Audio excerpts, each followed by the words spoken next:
We find it as an organization that it is insane that our older people are not looked after. And there is no plan before, now, or in the future for any of our 60 years and older. It is the responsibility of this organization as a pressure group, now and in the future, to be on the board of the government, the logos, and the companies that have cited themselves in this society to see how they can contribute to the welfare package of our 60 years and older.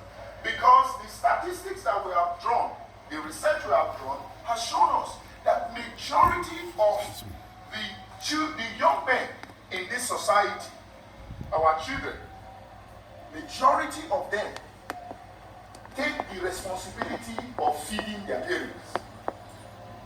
And majority, up to 95% of our 60 years and older, they rely on their children for feeding. And this has put so much pressure on them over the years.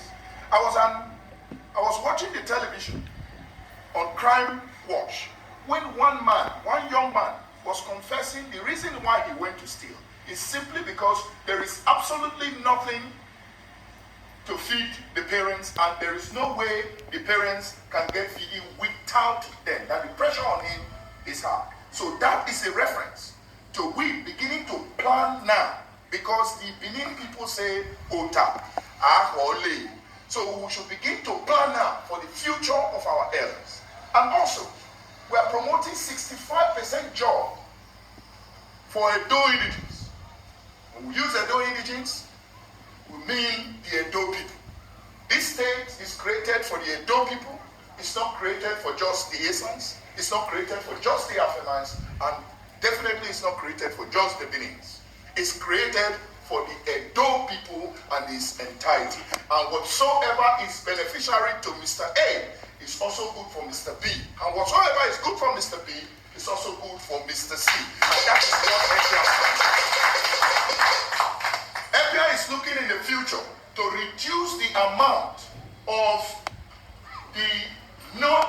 to increase the amount of Edo Indigenous working in companies in Edo State. From our research, it's less than 15% of our own people working in mega companies in Edo State. And I guarantee this palace today that within now to the next 1 decade, which is 10 years, this organization will stand tall to make a dramatic change in that sector, to bring the statistics that Edo Indigenous are working in the companies, that they are now up to 70% that are working in companies.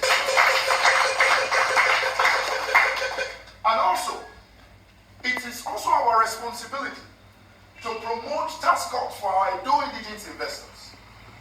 If Edo State is good enough for any company to invest, Edo State should be good enough for you to employ its indigenous. If Edo Indigenous deem it fit to invest in Edo land, it is the responsibility of our government to identify them and encourage them by the way of tax cuts. Now, in 2007, United Nations 61st National Assembly section, they enacted a law that is applicable to the whole world, giving rights to the indigenes of every settlement that they should come first as a priority in every settlement. I weep during the course of our research when we find out that an average Edo man will take an application to a company that is owned by a Yoruba man or owned by an Igbo man in Edo State, and they will not even address them. Even when they are qualified, they will not be addressed as a first-class citizens. They will address them as third-class priority, and their primary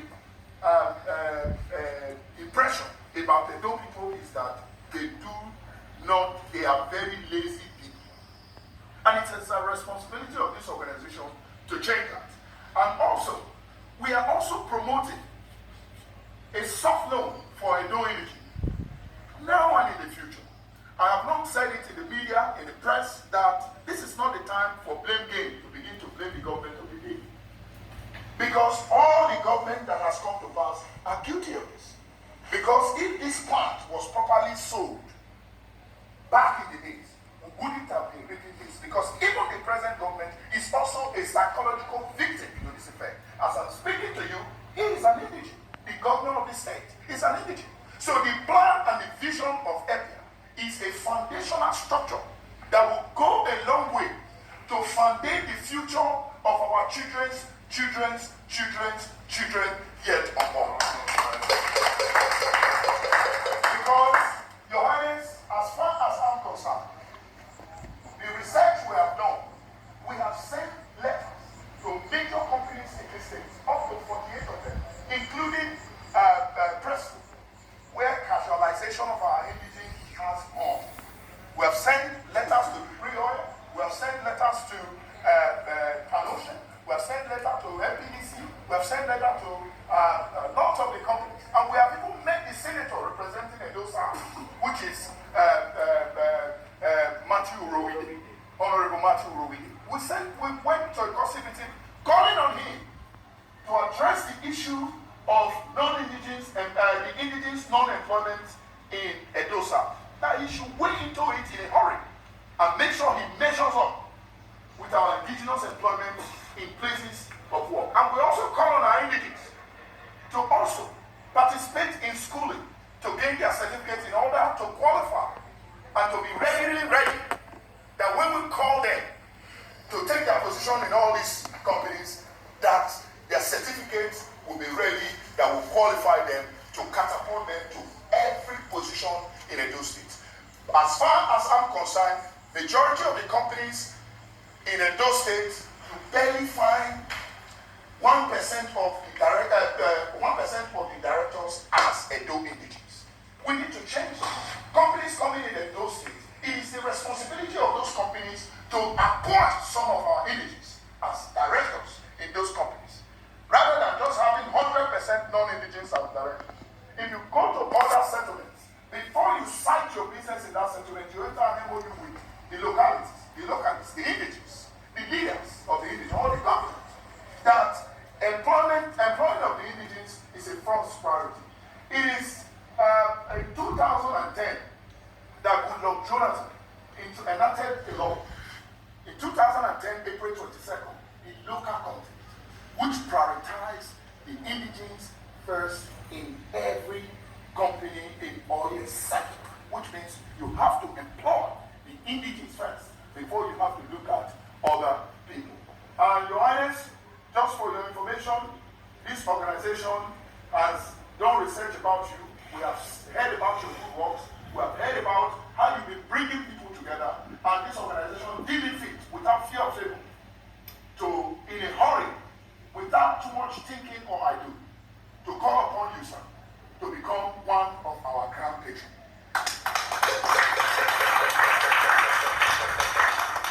And we use this also opportunity to thank you overwhelmingly for the good work you are doing for the ESAN people.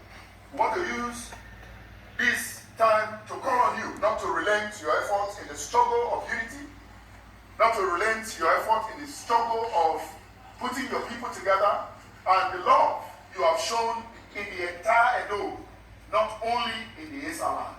Sir, we want to say we appreciate you. Last but not the least, we want to also call on this